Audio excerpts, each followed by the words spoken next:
L'explosion de samedi visait un poste de contrôle de l'armée dans la ville de Bardéré, au sud de la Somalie.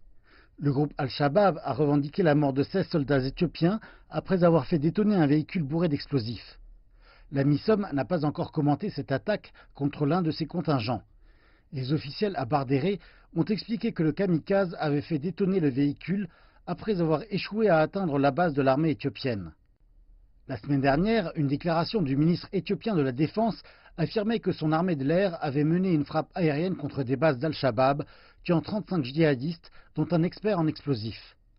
Avec plus de 4000 soldats, l'Éthiopie est l'un des pays membres contribuant à la force multinationale de maintien de la paix à MISOM avec le plus important contingent. Le Kenya, le Burundi, Djibouti et l'Ouganda participent aussi à la MISOM. Au début de la semaine dernière, l'Éthiopien Tigabou Ilma a assumé le rôle de commandant de la force de l'AMISOM, une position accordée à tour de rôle aux hauts commandants des pays contributeurs en contingent. Je souhaite remercier le commandant de la force sortant pour son engagement. Cette mission, ainsi que je l'ai dit, est difficile, mais nous y sommes préparés.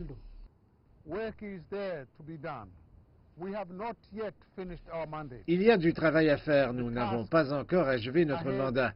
La tâche qui nous attend est énorme, mais j'ai confiance que vous pouvez vous en acquitter.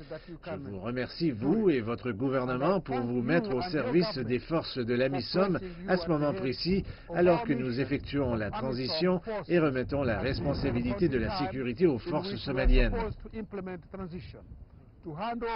Par ailleurs, l'armée américaine a tué 13 personnes lors d'une attaque aérienne près de Gandarché, dans la région de Shabila Houz, 2 jours à peine après une attaque qui cette fois-ci avait tué 24 miliciens dans la région centrale de Hiran.